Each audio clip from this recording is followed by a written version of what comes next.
BNP করার অধিকারকে বাংলাদেশে নেই। এই মুহূর্তেও বাংলাদেশের সর্বাপেক্ষা জনপ্রিয় দলের নাম হচ্ছে বাংলাদেশ জাতীয়তাবাদী দল। এখনো যদি কোন ইউনিয়ন পরিষদের মেম্বার পদে নির্বাচন হয়, ইউপি চেয়ারম্যান পদে নির্বাচন হয়, উপজেলা ভাইস চেয়ারম্যান পদে নির্বাচন হয়, উপজেলা চেয়ারম্যান পদে নির্বাচন হয়, সংসদ নির্বাচন যদি হয় এবং সেই সংসদ নির্বাচন এবং সেই নির্বাচনগুলি যদি এই কুখ্যাত, এই বাটপার, এই নুরুল হুদার সব রকম প্রভাবের বাইরে হয়, নিরপেক্ষ যদি নির্বাচন হয়, বিএনপির 4 ভাগের 1 ভাগ ভোটও আওয়ামী লীগ কেউ পাবে না। সেই বিএনপি করার অপরাধে হাদিজাকে জীবন দিতে হবে। আজকের এই সমাবেশ থেকে আমরা বিচার চাবো, কিন্তু বিচার আমরা পাবো না। এই স্বৈরাচারী সরকারের কাছে নারী হত্যার বিচার চেয়ে লাভ নেই, নারী ধর্ষণের বিচার চেয়ে লাভ নেই, শিশু হত্যার বিচার চেয়ে লাভ নেই, কোন হত্যার বিচার চেয়ে লাভ নেই, কোন অন্যায়ের বিচার চেয়ে লাভ নেই। কারণ সব অন্যায়কারীর আশ্রয়স্থল হচ্ছে ওই তেজগাঁয়ের প্রধানমন্ত্রীর সেই সচিবালয়। আমার কিন্তু ইতিহাস তাদের ক্ষমা করবে না, ইতিহাস তাদের ক্ষমা করবে না। 72 থেকে 75 পর্যন্ত সিরাজ শিকদার এবং 30,000 বিরোধী দলের নেতা কর্মীদের যারা হত্যা করেছিল, যারা হত্যা করেছিল সেই খুনিরা কিন্তু পরবর্তীতে বাঁচতে পারে নাই। আজকেও যারা হাদিজাদের হত্যা করছে, আজ হোক কাল হোক, তাদেরকেও সেখানেই যেতে হবে যেখানে হাদিজাকে পাঠানো হয়েছে। আইন, ইতিহাস কাউকে ক্ষমা করে না, আগামীতেও ক্ষমা করবে না। আজকে যারা বড় বড় কথা বলছেন, কাউকে তাদের কান্না শোনার লোক তারা খুঁজে পাবে না বাংলাদেশে। সেই পরিস্থিতি সামনে আসছে, সেই পরিস্থিতি বাংলাদেশের জনগণ তৈরি করবে। আমরা জনগণকে সাথে নিয়ে সেই পরিস্থিতি তৈরি করব। পরিশেষে আবারও হাদিজা হত্যার তীব্র ভাষায় প্রতিবাদ জানিয়ে আমি আমার বক্তব্য শেষ করছি। শহীদ অমর হোক দেশনেত্রী বেগম খালেদা জিয়া জিন্দাবাদ, বাংলাদেশের অহংকার তারেক রহমান জিন্দাবাদ। ধন্যবাদ। অসংখ্য ধন্যবাদ। সংগ্রামী ভাই বোনেরা, এ পর্যায়ে আমাদের মাঝে উপস্থিত আছেন মাসুম খান ডালু, যুগ্ম আহ্বায়ক নারী ও শিশু অধিকার ফোরাম মুন্সিগঞ্জ জেলা, শহীদুল ইসলাম বাবু, ইমদাদুল হক ইমন, মতিন শেখ, রনি, সোহেল রুবেল, পরশ সহ অসংখ্য নেতৃবৃন্দ। প্রিয় ভাই বোনেরা, প্রধান অতিথির অনুমতিক্রমে এখন সভাপতির বক্তব্য নিয়ে আসছে নারী ও শিশু অধিকার ফোরামের সম্মানিত সদস্য জনাব মীর শওকত আলী সপু।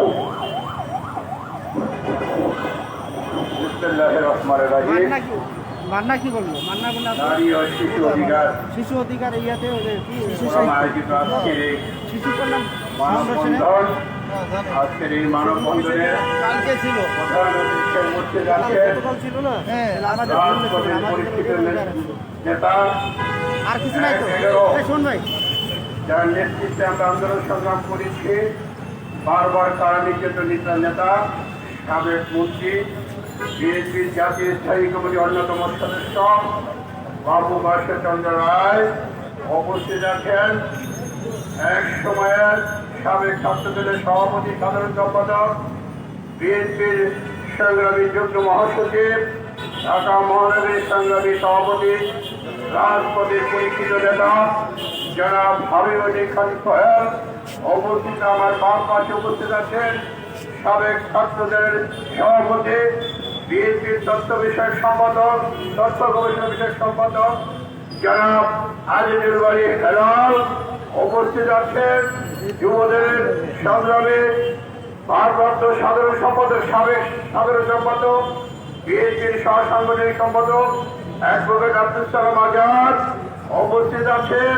যুবদলের সাবেক যুগ্ম সাধারণ সম্পাদক এবং যুবদলের কেন্দ্রীয় বিষয়ক সম্পাদক, সাবেক ছাত্রদল নেতা, সাবেক ভিপি ঢাকা কলেজের মেজর আলী দেওয়াল উপস্থিত আছেন আমাদের কৃষক দলের সদস্যহীন রবি, উপস্থিত আছেন আজকে এই অনুষ্ঠানের যে নাকি সঞ্চালনা করছেন এবং যার পদক্ষেপে এই অনুষ্ঠানটাকে আমরা সাকসেসফুল করেছি, সে আমাদের সবারই প্রিয় নেত্রী, আমাদের আজকে নিপুণ রায় চৌধুরী সহ রুমা সহ আমাদের অসংখ্য নেতৃবৃন্দের এখানে উপস্থিত আছেন। বিশেষ করে সবাই এখানে প্রিন্ট মিডিয়া, সাংবাদিক ভাই ও বোনেরা, সামনে পুষ্ট ভাই ও বোনেরা, আসসালামু আলাইকুম। বক্তব্য আজকে দিতে আমাদের প্রধান অতিথি বাবু চন্দ্র রায়। আজকে আমাদের কর্মসূচি ছিল জাতীয় প্রেস ক্লাবে। প্রেস ক্লাবে সাংবাদিক ভাইদের নির্বাচনের কারণে সেখানে অনুমতি পাওয়া যায়নি, তাই আমরা এখানে তাৎক্ষণিক ঠিক করে এখানে নিয়ে এসেছি। সংগ্রামী সাথী ভাইরা, আমি শুধু দু চারটি কথা বলে আমি আমার বক্তব্য সমাপ্ত করব। সংগ্রামী সাথী ভাইরা, আজকে আপনারা লক্ষ্য করেছেন এই সরকার যখন ক্ষমতায় আসে ৭২ থেকে ৭৪ পর্যন্ত নারী নির্যাতন ওই শহীদ মিনার থেকে শুরু করে সূর্যসেন হলে তারা সেই নারী নির্যাতন করেছিলেন। সে ব্যাপারে ভালো আজকে দাদা, আজকে নারী নির্যাতন আওয়ামী লীগ যখনই ক্ষমতায় আসে তখনই নারীরা নির্যাতিত হয়। ওই জাহাঙ্গীরনগর ইউনিভার্সিটিতে মানিক সেঞ্চুরি করে নারী নির্যাতন করা হয়েছে। আমাদের নেত্রী হাফিজা বেগমকে আওয়ামী সন্ত্রাসীরা নির্মমভাবে তাকে গাড়ি চাপা দিয়ে তাকে হত্যা করা হয়েছে। আমরা এটা ধিক্কার জানাই, প্রতিবাদ জানাই। অবিলম্বে দুষ্কৃতিকারীদের বিচার করতে হবে, গ্রেফতার করতে হবে।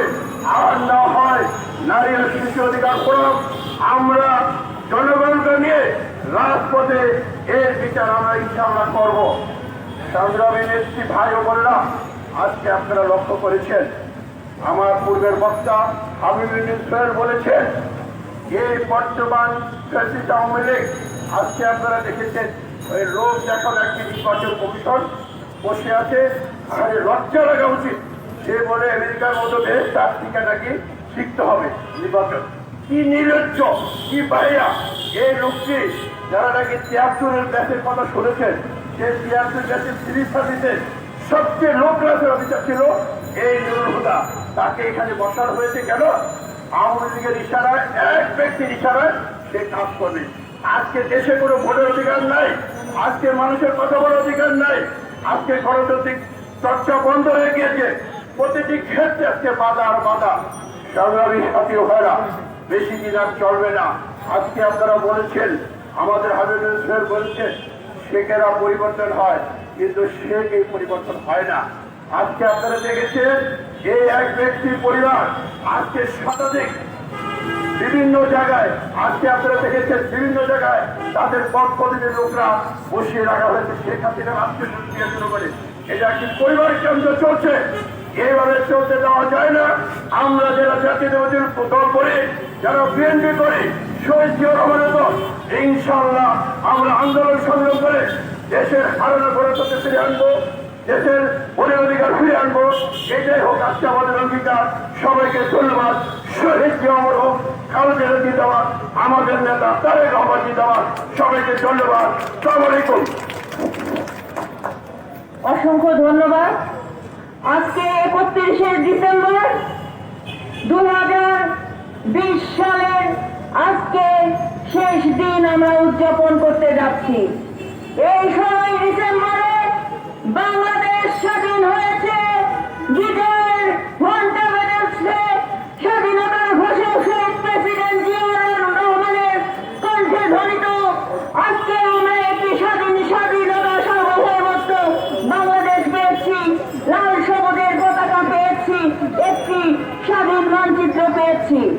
আর এই স্বাধীন বাংলাদেশে দাঁড়িয়ে এই বাংলাদেশ জাতীয়তাবাদী দলের হাতে গড়া নারী ও শিশু অধিকার ফোরাম থেকে আজকে আমরা সবাই শপথ করছি, আগামী ২০২১ সালে এই স্বৈরাচার ফ্যাসিস্ট, এই অবৈধ প্রধানমন্ত্রী শেখ হাসিনার বিদায় ঘণ্টা বাজিয়ে আমরা জনগণের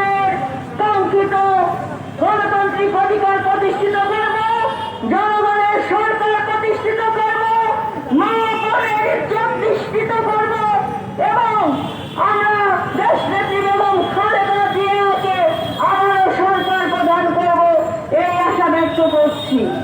আপনারা এ পর্যায়ে আমাদের মাঝে প্রধান অতিথির বক্তব্য নিয়ে আসছেন সাবেক মন্ত্রী, বাংলাদেশ জাতীয়তাবাদী দলের জাতীয় স্থায়ী কমিটির সম্মানিত সদস্য, রাজপথের পরিক্ষুব্ধ নেতা দেশনেত্রী বেগম খালেদা জিয়া, আমাদের বর্তমান ভারপ্রাপ্ত চেয়ারম্যান জনাব তারেক রহমানের আস্থাভাজন, বাংলাদেশ জাতীয়তাবাদী দলের আস্থাভাজন জননেতা জনাব বাবু গণেশ্বর চন্দ্র রায় আমাদের মাঝে বক্তব্য নিয়ে আসছে।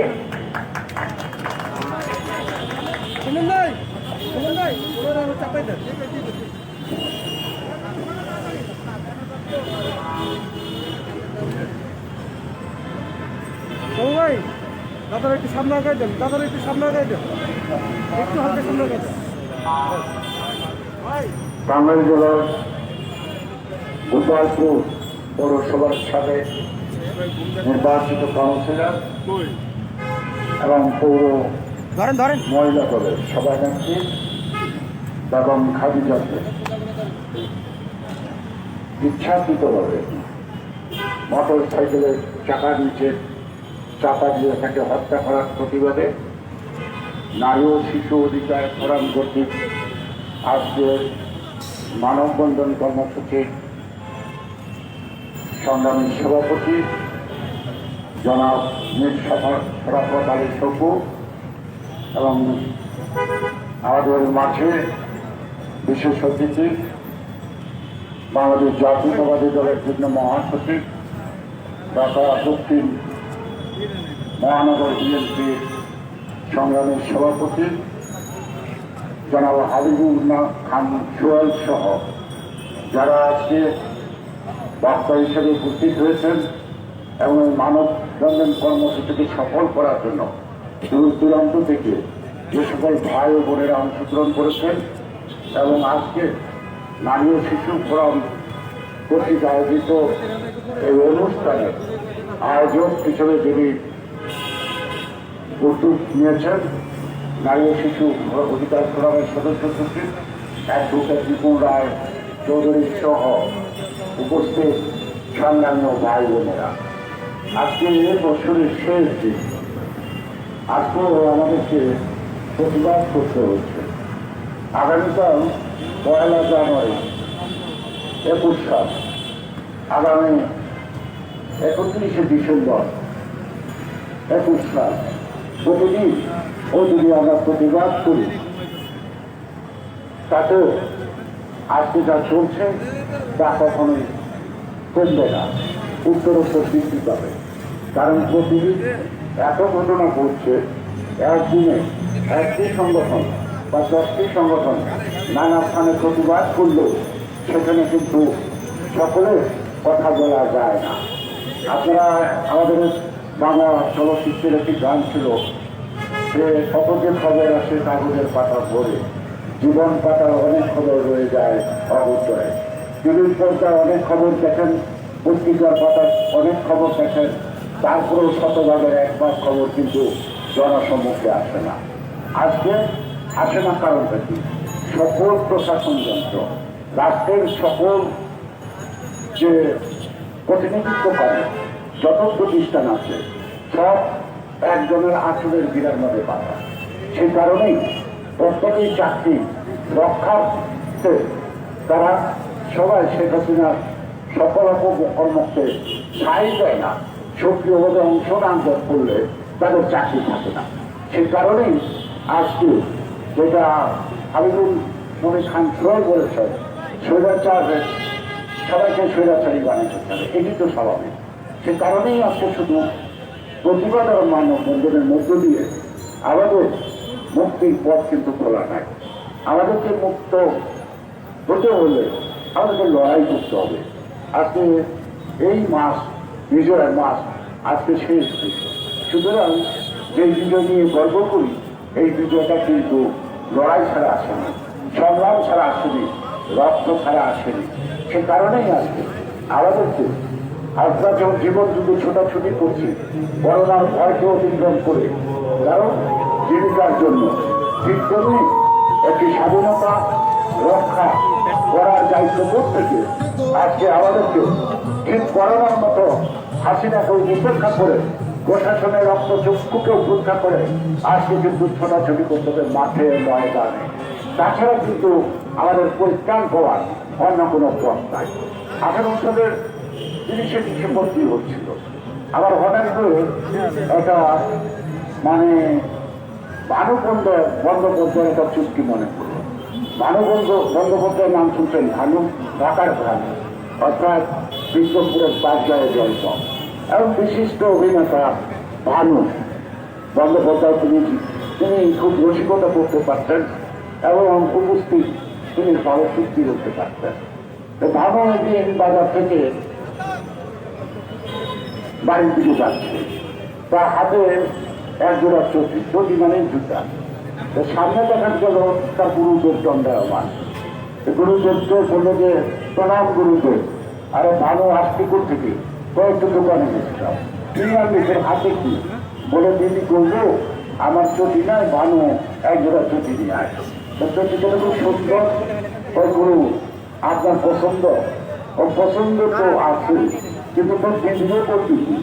গুরুদেবের হাতে চটিটা দিয়ে বললো, দিদি যদি জিজ্ঞায় যে চটি কোথায় গেছি, আমি বলবো কুত্তায় হয়ে গেছে না। তো গুরুদেব ভারী সুন্দর কথা তো বলবি। তা আমাদের 30 তারিখের ভোট 29 তারিখে কুত্তায় হয়ে গেছে না। এই গণতন্ত্র কিন্তু এখন কুত্তা দেয়। আমি কুত্তা ধরবেন কি ধরবেন না। এখন যদি আমার কবিতা শোনান, কুকুরের কাজ কুকুর করিয়াছে, কামড় দিয়াছে পায়, তাই বলে কি কুকুরকে কামড়ানো মানুষের স্বভাব পায়? আমার কাছে কোনো উত্তর নাই। তবে একটা উত্তর আছে, কুকুরের কিন্তু ঠান্ডার মানুষের দায়িত্ব। সুতরাং কোনো কিছুই কোনো অধিকারী কখনোই সংগ্রাম ছাড়া প্রতিষ্ঠিত হয় নাই। বিএনপির তো সংগ্রামের ইতিহাস আছে।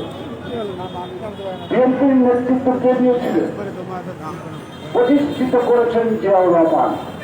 তিনি কি করেছেন? লড়াই করেছেন, যুদ্ধ করেছেন। প্রথম পাকিস্তান সামরিক বাহিনীর বিরুদ্ধে বিদ্রোহ ঘোষণা করেছেন এবং তার উপরে যে কমান্ডার জাগুয়াকে নিজে হাতে গুলি করে বাংলাদেশের স্বাধীনতার ঘোষণা দিয়ে যুদ্ধ করেছেন। তার মৃত্যুর পর কি হয়েছে? বেগম খালেদা জিয়া রাজপথে মশাল হাতে ঢাকার অলিতে গলিতে আন্দোলন সংগ্রাম করেছেন। সেই কারণেই বেগম খালেদা জিয়া আপসীন নেত্রীর কর্মীরা যদি আপোষকামী হয়, তাহলে তো শেখ হাসিনা কথা বলবেই, মস্করতা করবেই, অবজ্ঞতা করবেই, তুচ্ছ ছাত্রতা করবেই। আরেকজন আছে শেখ হাসিনার পোশাক পাখি। আবার লালনের গান শুনছি যে খাঁচার ভেতর উচিত পাখি যে নিয়ে আসে যায়। এখন আমরা প্রতিদিন টেলিভিশনে দেখি খাঁচার ভিতরে পোষা পাখি প্রতিদিনই কথা কয়। তার কথার উত্তর দিতে চায় না, তাদের গুরুত্ব বাড়বে। কারণ এদের জনগণের কাছে কোনো গুরুত্ব নাই। তাদের কথা আমরা নিয়ে তাদের গুরুত্ব বাড়ানোর দরকার নাই। সে কারণেই আমি বলবো, একই কথা শেষ করে বলবো, নারী ও শিশু অধিকার ফোরাম প্রতিষ্ঠিত হয়েছে একটি প্রতিশ্রুতি, একটি অভিযান। যেখানেই অন্যায়, যেখানেই নারীর সংগ্রামহানি, যেখানেই নির্যাতন, সেখানেই নারী ও শিশু অধিকার ফোরাম। সেই সকল সদস্যবদ্ধতার মধ্যে নারী ও শিশু অধিকার ফোরাম বয়সে 1 বছর হয় নাই, কিন্তু তারা ইতিমধ্যে নারী ও শিশু সমাজ, এই সমাজ ব্যবস্থার মধ্যে সচেতন মানুষের কাছে একটি আকর্ষণ সৃষ্টি করতে পারছে। অর্থাৎ তারা তাদের দায়িত্ব পালন করার জন্য চেষ্টা করছে। আমি বলবো না যতটুকু হচ্ছে যথেষ্ট না, চেষ্টা করছে। তাই আজকে বলবো, আসুন না সরকারটাকে নামানোর জন্য একটু চেষ্টা করি। চেষ্টা করলে সফল হতে পারি না, ব্যর্থই হতে পারি, কিন্তু চেষ্টা না করে সফল হইলাম না, ব্যর্থ হইলাম না। আর সবসময় ঈশ্বরের উপর আল্লাহর উপর ভরসা করলাম, এ আল্লাহ ছাড়া কোনো ক্ষতি নেই না। তার স্বামী বিবেকানন্দ বলছেন, কাপুরুষ এবং মূর্খরা অদৃষ্টের উপর নির্ভর করে, আর বীর পুরুষরা সবসময় নিজেদের অদৃষ্ট নিজেরা গড়ে তোলে। আসেন, এই বিএনপি এই জাতির অদৃষ্ট, এই জাতির ভাগ্য, যেমনি যার নেতৃত্বে স্বাধীনতা যুদ্ধ হয়েছিল, ঠিক আজকে সেই বিএনপি এবং খালেদা জিয়া আছে, তারেক রহমান আছে, তাদের নেতৃত্বে আজকে আমরা বীর পুরুষের মতো আমাদের ভাগ্য, দেশের ভাগ্য, গণতন্ত্রের ভাগ্য, নারী এবং শিশুদের আগামী দিনের ভাগ্য আমরাই প্রতিষ্ঠিত করব। সবাইকে ধন্যবাদ। বাংলাদেশ জিন্দাবাদ। নারী ও শিশু অধিকার ফোরাম জিন্দাবাদ। আজকে সবার এখানে সমাপ্তি ঘোষণা করছি। আমাদের প্রোগ্রাম শান্তিপূর্ণ